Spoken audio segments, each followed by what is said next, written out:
Welcome, everybody, to this week's episode. We really appreciate you joining us. This podcast really shows us how we can all learn, live, and thrive off of each other.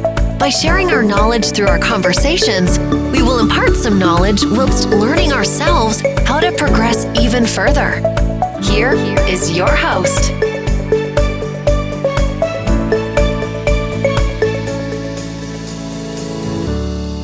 Hello and welcome to our podcast, The Richness of Our Lives. I'm your host, Mary Scott, and my guest today, you would never tell this woman that she can't do anything in life because she will defy the odds every time, trust me. Now, she's a wonderful and remarkable woman, let me say that right up front. This woman was born with Spina Bifida, and we're going to delve into what happened after that. I would love to welcome Sky Shannon, who is a disability advocate and a massive entrepreneur. Welcome, Skye. How are you today? Well, thank you. Thank you for having me. Appreciate it. Oh, you're very welcome. So let's go back. Where we're going to start today, I thought, is 8 years ago when you became an amputee and thought, oh, maybe I might come under this banner called Disability Services but we'll pick it up from there. Tell me what happened 8 years ago. So possibly go back 10 years ago, I was desperate for a hip replacement because of the spina bifida. My hips were so out of joint, it was not funny. And I was literally taking anything and everything and looking for anything I could to, because I'm very stubborn and want to stay on my feet. So then I finally found a surgeon who was willing to do a hip replacement on me. He then looked at me and said, we need to do something about my leg because that's where the spinal damage is, down my right side, where the hip replacement was as well. And that then led me on this 10-year process of, lots of surgeries and stuff like that, which then ultimately, because of time frames and all that sort of stuff, ended up with the amputation back in, I think it was 2017, I want to say. 2017. And so that's pretty much where it ended up. And as you mentioned, before that, having been born with a disability, I never actually saw myself as someone with a disability. Funnily enough, I always saw myself as lucky because I didn't know what it was like to run. I didn't know what it was like to walk in a straight line. Didn't know what it was like to drive a car, all of that sort of stuff. So I didn't actually see myself as someone who had a disability. But then when I became an amputee, because I'd lost something, I think, I then started to see the world in a different view. So let's go back just a little bit because that in itself is remarkable. But just for listeners who don't know what spina bifida is and how you get around, can you just describe? So we're clear so people know. Yeah. So spina bifida is basically spinal damage. You're born with a hole in your back, and that little sac that's at the bottom of your back is protruding out. And basically, I think it was the first day of life, I had surgery to put it back in and that sort of stuff.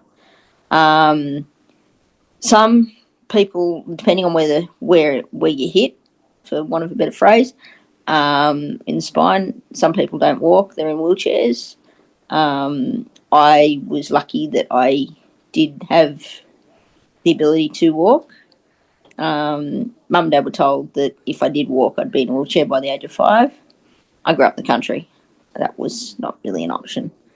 So I think that's where my stubbornness and stuff has come from, in that I just was like, I need to walk. And I basically fought that the whole way through. I think that's why I, ended up finding someone to do my hip and that sort of stuff. Sorry to interrupt. That was meaning life on crutches, and so for the first probably 16 years of my life, I didn't walk with any aids. And then when I was, I think, year 10, year 11, a neurosurgeon threw a walking stick at me because I've got really bad scoliosis and it was starting to impact on my back a bit more and stuff. And then, so I used that for a number of years. And then, as I said, met this surgeon, and because of that, ended up with blisters in my foot and that sort of stuff, which then ended me up on crutches, and I've been on crutches ever since. So Wow. now that I'm an amputee, I'm a part-time wheelchair user as well as crutches.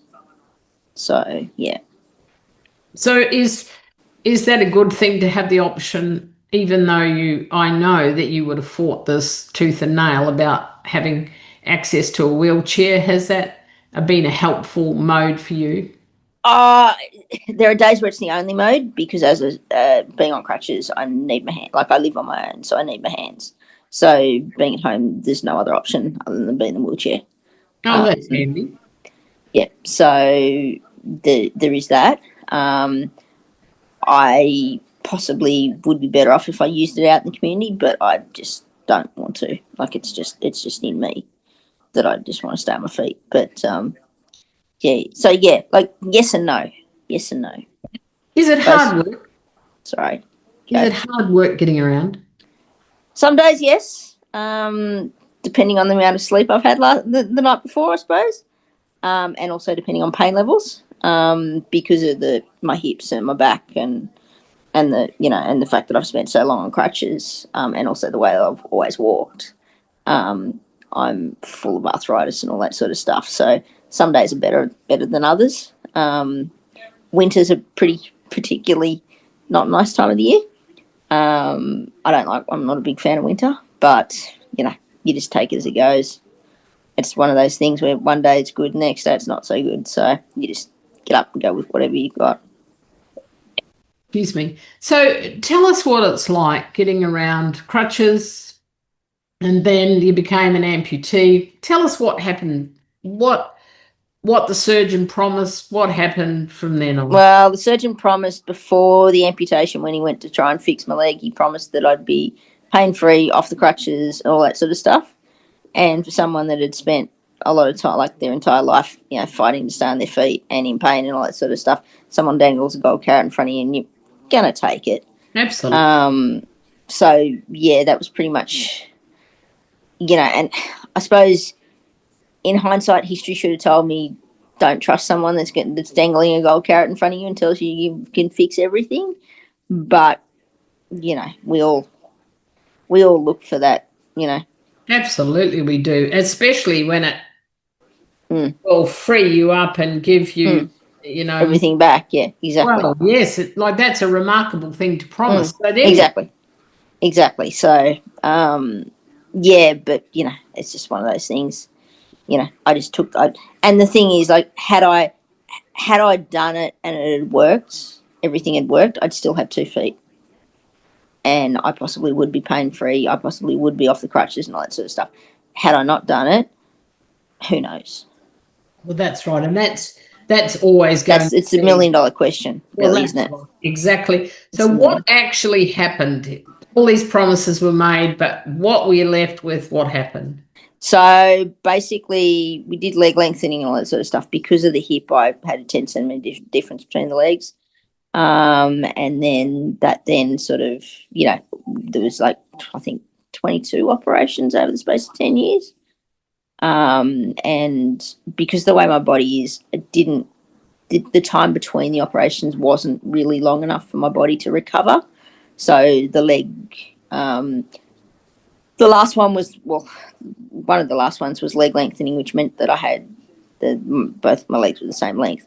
And I had a drop foot on my right side, and therefore, because I was dragging that foot through, like it was hitting the ground to drag through, I ended up with blisters and various other little living animals in my foot, which then, and because of circulation and stuff, the legs basically started to die on me, sort of thing. So that was sort of the last point that it got to. So, That's pretty major. And what number operation was that when you... That was number 20. That was number 20. And, when you think about this, people go through life. I mean, I think I had my tonsils out when I was a kid. If you call that an operation, nothing like what you're talking about. Here you are. Have you had any more surgeries since that? So I had 2 after the amputation. He did 2 more on me. 28. So that made to 22. That took it to 22. 22. So that took it to the 22. And then basically since then, I haven't had any major surgeries. It's just been day surgery for, little bits and pieces. Well, that's remarkable. And so then you became an amputee. What happened then? What did you learn? I suppose I saw the world in a completely different light. In that I saw the disability sector. I saw how different it is. Because I think for the first 35 years of my life, I basically fought it. So I just ignored it, and just kept doing things. Whereas then being an amputee, I started to see, things like accessibility to buildings and all of that sort of stuff. And I also felt different in myself. So therefore, I knew that people saw me differently. I felt that people saw me differently. Sorry, what? Yeah. You felt differently within yourself. Can you tell us any more about that? So I suppose because I'd lost a body part, so therefore there was things like phantom pain and all that sort of stuff. But it also then, even though I had a physical disability, I didn't, as I said before, I didn't see myself as having a disability. I think then losing my leg, it then made it more visible for me. Yes. Even though I wear pants everywhere and no one knows. Like, I can go to work at the moment and, I can have conversations with a girl that I've known for years, and she and I can say something and someone else will look at us and say, "What the hell are you two talking about?" And they'll have no idea what we're talking about. But I think that was just the biggest, like, that was probably the hardest thing for me, was just the getting over, like, the brain's an amazing, like, the brain's a huge thing, and I don't think we give it enough credit for either the damage or the good side that it gives to us. That's right. I think you make a very good point here, Skye, that you suddenly saw the disability. Having said that, let's flip that on its head for a minute. What's your experience of how other people, now we're going to call them other people because I don't believe there's anyone that's super normal here, right? No. Let's call them other people. How do you think they see this whole thing of disability? I don't know. I loved my childhood, especially primary school, because I don't think kids, especially up to the age of 6, don't see it as any different. Yeah, they don't see you as any different. They just go with you. High school, different story. And I think unconscious bias definitely comes into it. I think we've all got those beliefs, and whether we say that we don't or not, I think there's still that belief of that person can't do that. So, or that person's that person's on crutches. So, or that person's in a wheelchair. They can't do that. They're only going to be able to sit at a desk and do data entry or whatever the case may be. I think, as much as people say there's no, that we're slowly getting rid of things like unconscious bias and that they're being more aware of it, it's still there. Absolutely. And we're all guilty of it. Like, I'm guilty of it too. I know that. I'm fully aware of that. Yeah, I think that's a good point to bring up as well, unconscious bias. So it's been my experience that not many people are conscious anyway. And the awareness level, for people truly to be aware, it's a small percentage of the population. So then you think, well, if that's true, that makes it a hell of a lot of unconscious people going around about a whole range of things. And now you've got the opportunity, you can shine the light on what's important, particularly people that have disabilities where I imagine, and you can help me with this one, at some point have to become conscious for mobility, for movement, for speech, all Yeah. that when that's impacted Yeah. birth or when it occurs later in life, suddenly you become this super conscious person, watching my steps, watching where I'm looking, But yeah, when I'm out and about, I spend more time watching what other people are doing rather than watching where I'm actually going. Like, I don't go to large crowds, and like I don't go to things that have got large crowds and stuff anymore, because I'm just like, it's just not worth it. No, I spend more time watching what everyone else is doing and stuff rather than what I'm to doing. keep safe. Hey? To keep safe. Yeah, exactly. Yeah. Exactly. So. It's like letting a little child run around with a lot of people that are a bit wobbly, and you go, oh, and I guess you certainly don't want that experience. But no. So unless I'm with someone that I trust, or, like, I've got one nephew, and he and I, like, he'll, like, all my nieces and nephews will definitely, they're very, very good at protecting me and making sure that, no one's going to knock me over and that sort of stuff. So I always just make sure, if I'm in big crowds, that I'm with someone who's, either going to walk in front of me, right in front of me, so I can stand behind them and that sort of stuff. yes, that's right. I understand. And it's interesting because I started this conversation today saying that you would never tell you can't do that, Skye. And you use a word just then that I was listening to, like protecting you. The more I get to know you, you don't seem like a person, a woman, an advocate that needs any protection at all. Oh, no, definitely not. But there is times where it's just like, actually, no, that'd be really good. Yeah, and I think the older I get, the more I'm starting to learn that. So, it's quite a line in the sand, isn't it? Because and I get it, but I thought it was rather ironic, Yeah. And how cool's that? You've got nephews that can be protector of your physical person. Yeah. Um, Exactly. would you see yourself, in the advocacy role as being a bit of protector for people that Probably. I am fiercely protective of someone who's not, like, doesn't have everything that they need and all that sort of stuff. I'm like, righto. So, I would think you'd become a bit of a warrior woman then, wouldn't you? Oh, I try not to. I'm slowly learning not to, Mary. Slowly learning not to. It's a bit dangerous, that.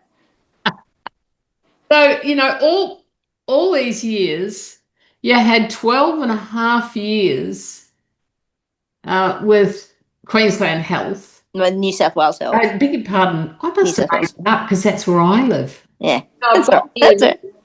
New South Wales Health. New South Wales Health.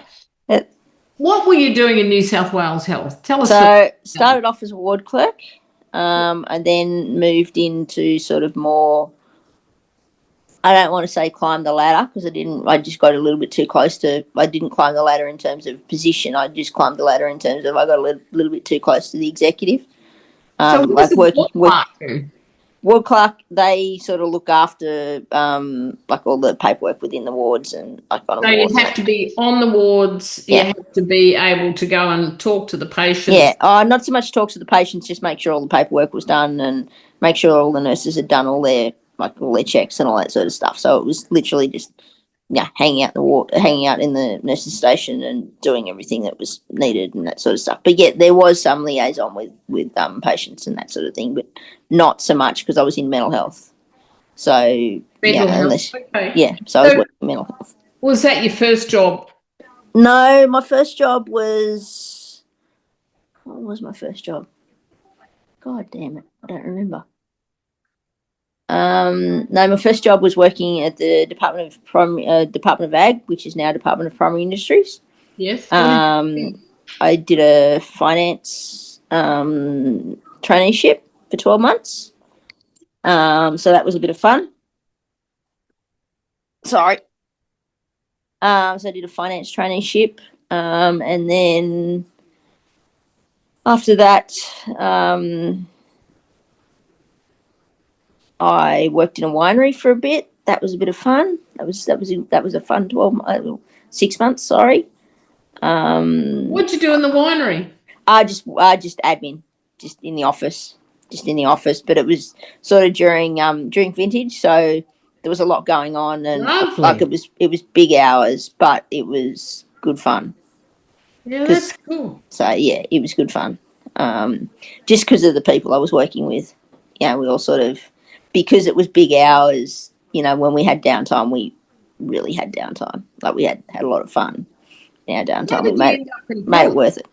Hey, health, like health's kind of, how did that get in there? I don't know. It's that older thing of, I suppose, my family believed that working in government was a good thing, because back then it was a job for life. It was back still that idea of job for life. And I had a friend who was one of the HR consultants working in health. And I suppose I just basically just fell into it. And yeah, so, and then spent 30 odd years in government, going between different departments and things like that. So, How long were you ward clerk? How did that go? How long did that last for? Ward clerk lasted about 3 weeks. That's not long. What happened there? Bit of movement and a few little bits and pieces. A few little people wanting different things and that sort of stuff. So I then, moved. Went and spent some time down in the risk management unit. So that was good. Just because of the people I was with. Not so much the work, but the people I was with. I then sort of moved around the place. I worked out in the community mental health for a bit, sorting out all their stats, because it was around the time where a lot of government departments went to activity-based funding. So they had to justify every 5 minutes of their day, which is one part of government I don't like. Because I think you're a smart cookie. Oh, I try to be. Well, I'm just scared about stats. I'm like, oh my gosh, don't put me, and you just let it roll off your tongue, you get used to it. I did it for long enough that you get used to it. I then worked in like patient safety and quality for a number of years, sort of looking after all of that, so doing accreditations and things like that, and security audits and all that sort of fun stuff. And then I went to work health and safety, which then ended up back in the patient safety part. Like it was part work health and safety, part patient safety, because it all intertwines. Absolutely. Yeah, but I think the one part that I struggled with was being so close to management, like working so closely with management, and just seeing what goes on at that level was probably something I struggled with, both professionally and subconsciously. Yeah, so what was the challenge? Are you able to say any more about that? Possibly the challenge was just seeing things that I didn't feel were quite right. Just for me, they didn't sit right. Whether they were or not, I don't know. Like ultimately, I don't know. But just to me, they didn't really sit right. But we all know that that's what happens in big public organisations. You mean morally? Yeah, it just didn't sit morally right with me. Just didn't. Some of the stuff that went on just didn't sit right with me. But sometimes you've got to do that to get the job done. Maybe, I don't know. But it was just not, like I didn't sort of, I suppose I did it for so long that I just got used to doing it. Did you ever question it? I did a couple of times. Didn't end out so well, so I stopped questioning. I just put my head down and was like, I get paid to do this. It's fine, whatever. As long as they pay me, I don't care. I just made sure sometimes there was times where I just made sure I didn't put my name to things. But I understand that. That line, when you keep crossing that line, your personal beliefs and your morals, and then we go to values, when we start talking about values, and then it's very challenging. And 12 and a half years, you got long service there. it was pretty loaded. Is that a Exactly. fair comment to say that? Yeah, definitely. It was a very, it was. And I think because of the fact that I was doing accreditations and all of that sort of stuff, I was like, there was just some stuff that, that didn't, like, whether it was right or wrong professionally or whatever, it just didn't sit right with me personally. And I, so therefore, it's sort of just, and I suppose also I'm someone who I very much like working on my own.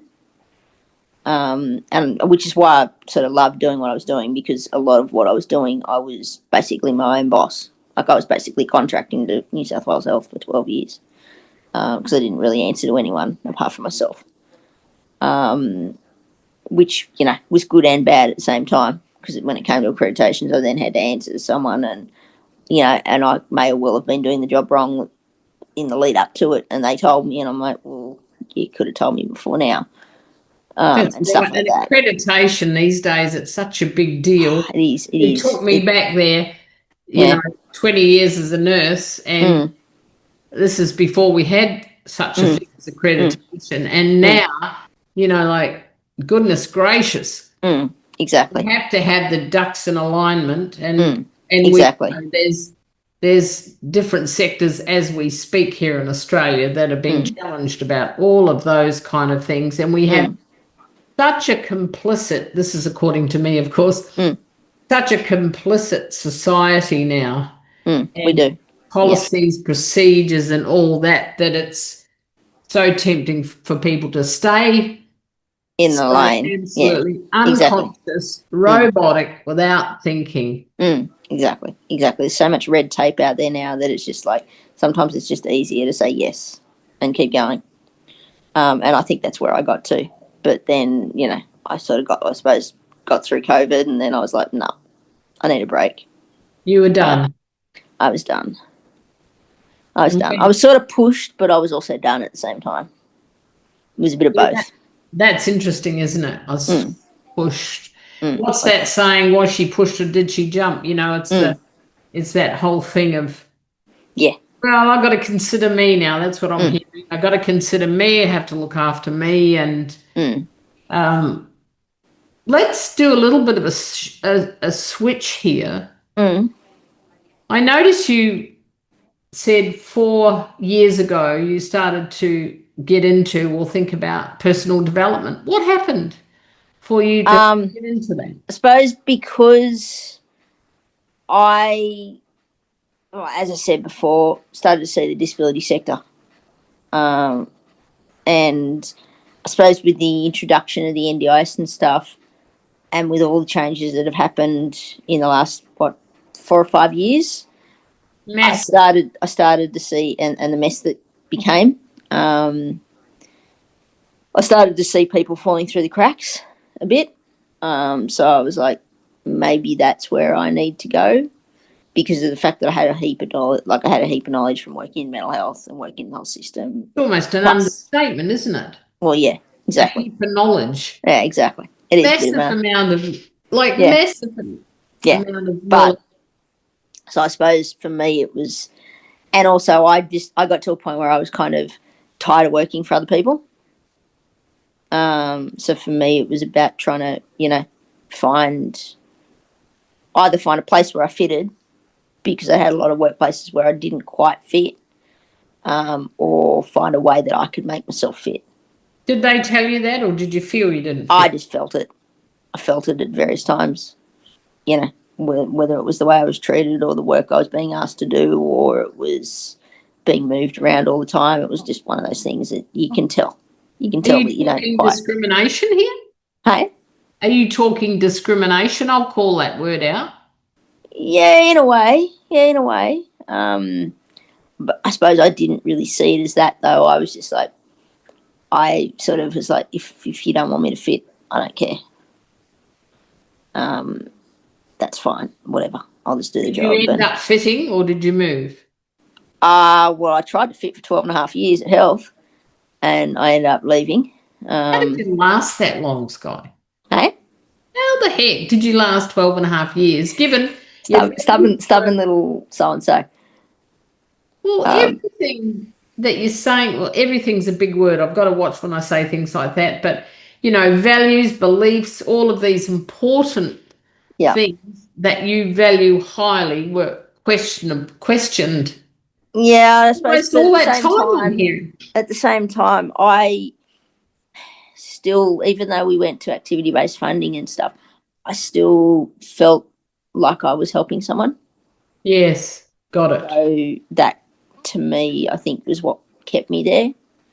And some of the people I worked with at Health were great, and one of the last managers, one of the two last managers that I had, I do have them as very, very close friends now. Lovely. So, and I do, one of them I basically taught her her job, pretty much. And we, so we do have, I do, so there are some friendships from there that I do value. There are some friendships from there that I don't really ever want to go there again. But yeah, I think that's the thing. I think I still felt probably right up until probably the last 12 months of my time there that I was still, at least making a difference to whether it was staff or whether it was patients because of the work That's and safety great. stuff. So I still felt like I was doing something, even if it was, pushing boundaries. Yes, exactly. And what's your focus now? Tell us what's happening now. So focus now is, I was in support coordination for two and a half years. I had to get away from the NDIS. As I mentioned before, it's gone to the Packers at the moment, and it's probably going to get worse before it gets better, unfortunately, like a lot of government systems. So now I'm sort of getting more into consulting and education around, meeting with people and just seeing, like I've got a info session with some support workers in a couple of weeks' time to just find out how I can support them better. What sort of things, because a lot of people, like a lot of support workers these days, are going out on their own rather than working for bigger organisations because people with disabilities are looking for that personal, attachment rather than that personal, like Wow, they someone deserve it. They deserve rather it than too, don't they? hey. They deserve it as Yeah, well. exactly. That So, personal, that's the they're whole sort of idea. going to more towards that than the bigger organisations. So, and sometimes those, private support workers don't have that support behind them to give them, training in whatever it is. So, yeah, I'm doing an info session with them in a couple of weeks' time to just Wow. basically feel out with them what they want. And then I'm sort of looking at doing some other stuff with businesses and or people with disabilities. So it's sort of all up in the air at the moment, but That's good. it'll I eventually was land. thinking you're saying you're going to be asking the support workers, what they want. But in some respects, I've been thinking that this whole notion of you'd probably be able to tell them what they need. Well, not really, because I've never really, up until recently, I've never really engaged with support workers myself. Like, never really had a support worker in my life, like to help me out to do stuff up until recently. So for me, it's sort of, I'm like, I'd rather listen to them and find out where it is that they don't feel they're being supported. And it's also about, because I understand all the changes to the NDIS because I'm sort of, living and breathing it at the moment. So then I can, give them that information in a broken down English language that they can sort of understand versus reading it off Makes sense. And what we're also talking about here is lived experience. And where I was coming from before about what you could teach people is that maybe that's become a little bit unconscious for you. You've found a way to, especially in those early years before crutches, ways to support yourself, get what you physically and emotionally, I'm guessing. And those are things that you've just been doing. Yeah. And I think it's, sort of, if I think back to something like that, like when I left health, having been there for 12 and a half years and having done the job I'd done for seven of the last job I had for possibly, you know, at least seven of that 12, I was meeting with one of the directors of nursing, and she's like, so can you do a how-to guide on what you actually do for your job? And I'm like, no, not really, because I've got no bloody idea what it is I actually do. I just do it. And I think, you know, and I think that comes back to why I want to sort of meet with people and go, okay, so what is it you actually want?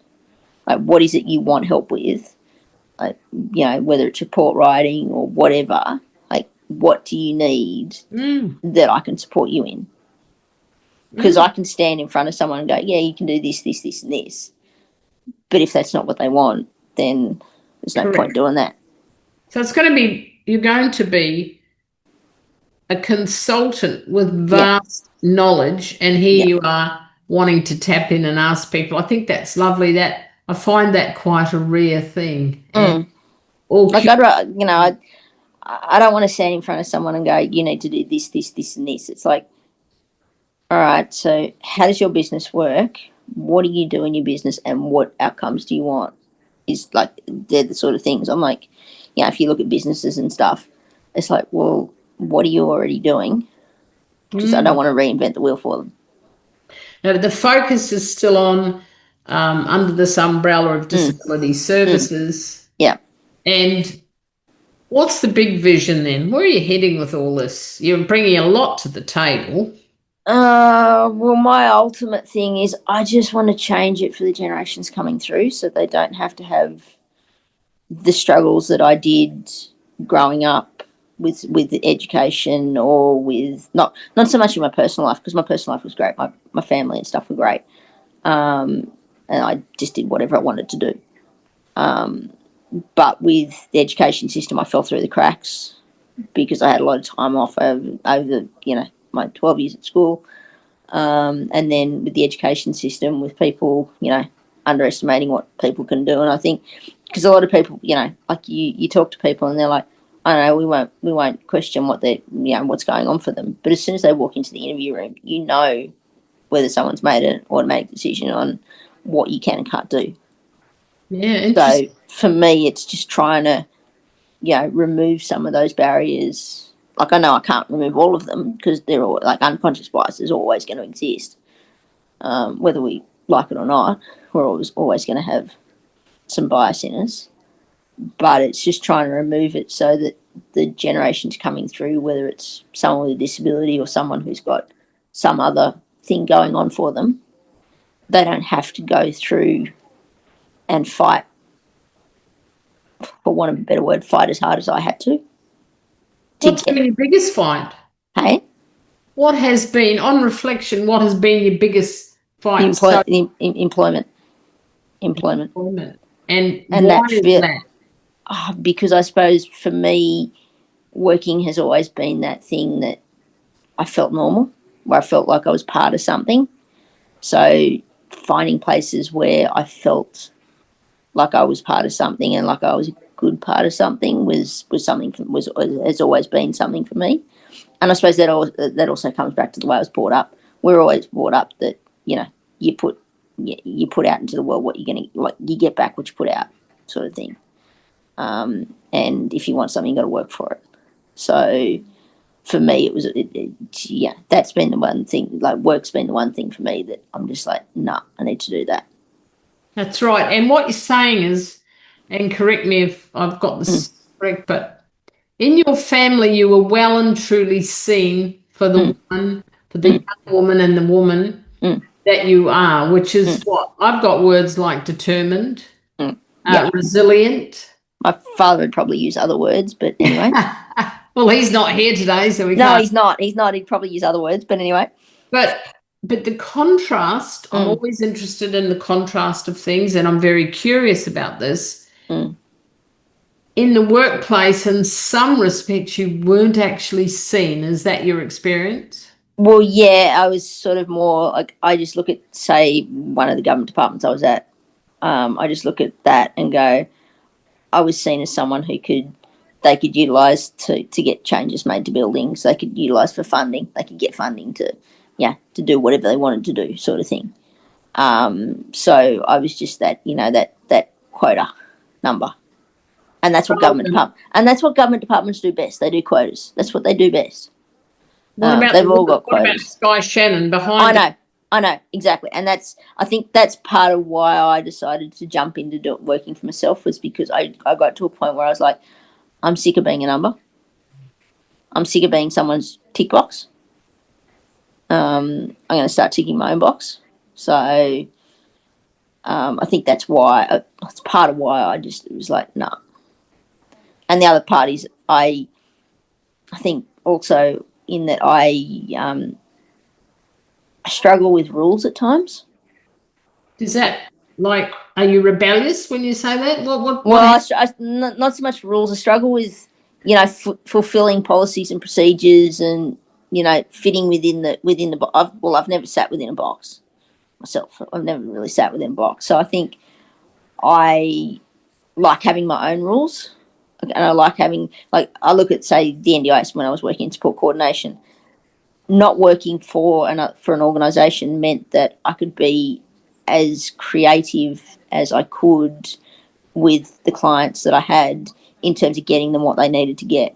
Whereas if I'd worked for an organisation, I possibly could have only gone so far with getting people things, because you have to fit within their rules and their policies. And exactly, you have to fit within their policies and procedures and not go outside the square. Whereas working for myself, I can push the line just that little bit further to actually get someone something. Well, that's right. And when you look at how systems work, it's been my experience over many years that sometimes the system becomes the thing rather than the person we created the system for in the first place. So Exactly. Lose the plot. And I think that's what I'm saying, that you have found a way to absolutely tailor things for the individual, make it more personal than just, let's just tick this box, that's sorted, next. And I think that's a very awesome attribute that you have. I think rules are written to be broken. You don't write a rule unless you want to break it. Now that's rebellious. You don't write a rule unless you want to break it. I think that's lovely. True. I go with that. Yeah. You don't write a rule unless you want to break it.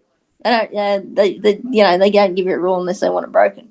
That's right. You have so much knowledge.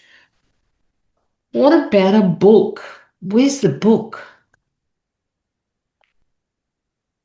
I had to ask it. I know you had to ask it. Can we leave that question unanswered, and I'll give you an answer later? Yes, of course we can come back to it. But just for our audience, Skye and I had a little chat the other day, and it's been on my mind ever since, Skye, that this woman is a book waiting to happen, and I was getting kind of excited about it. So we will park it. Yeah, let's park it. Let's park it. Everyone listening, that might be another episode down the track. But park it. So we might end on this note. What would you say to people about helping people to see people? This whole umbrella of disability services is not about disability services, but it's about disability services. I know that's a bit crazy, but what would you say to people to help them see people more? On both sides, I suppose, for the person without a disability or without challenges, don't look straight at someone's, I'm not going to say physical side, because 90% of disabilities are invisible these days. So I'm not going to say just physical side. Don't just look at someone's, for want of a better phrase, challenges.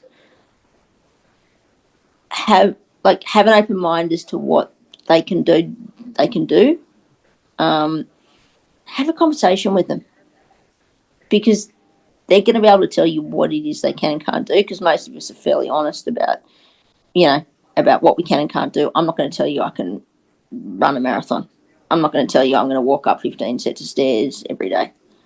I'll possibly tell you I'll do 1 flight of stairs a day, but I won't tell you I'm going to do 15 flights of stairs a day. So we all know, like, most of us know how far we can push ourselves. So just like take a shot on someone, because you employ someone with a disability, you've kind of got an employee for life.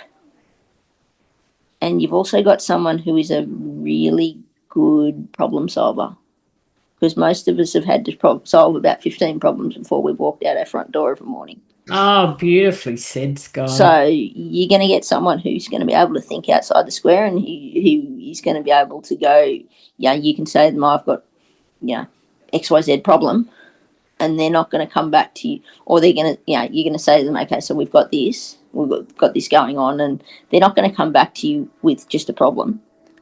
They'll come back to you with 15 answers as well. Oh, that's very cool. I love that so much. So I think that's one thing for that. On the other side, for someone with a disability, for me, it would be, if someone tells you to do something, that you can't do something, just give it a go. Just give it a shot. If you fail, that's not a problem, because we all fail.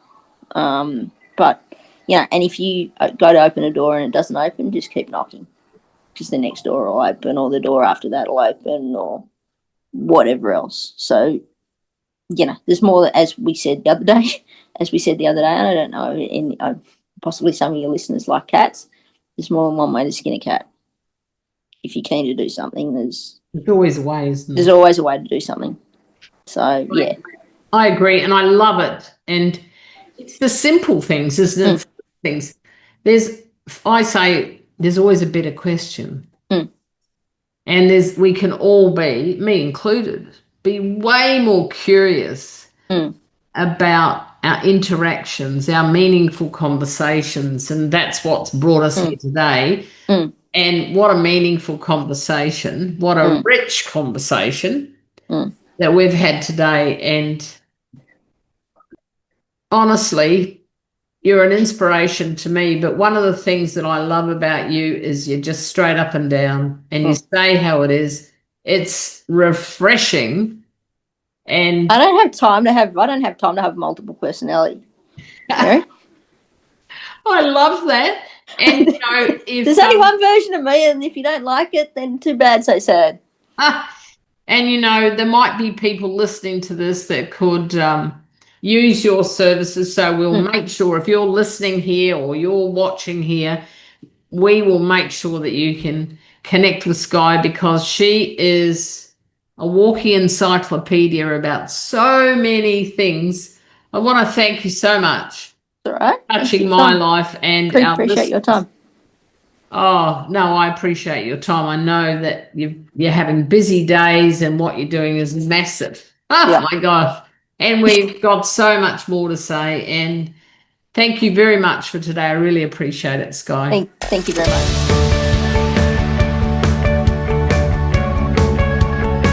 This week's episode has come to an end. But the fun doesn't have to stop here. If you have any questions, suggestions, or feedback, head over right now to Twitter and Facebook and like, share, and get involved. Join us next time.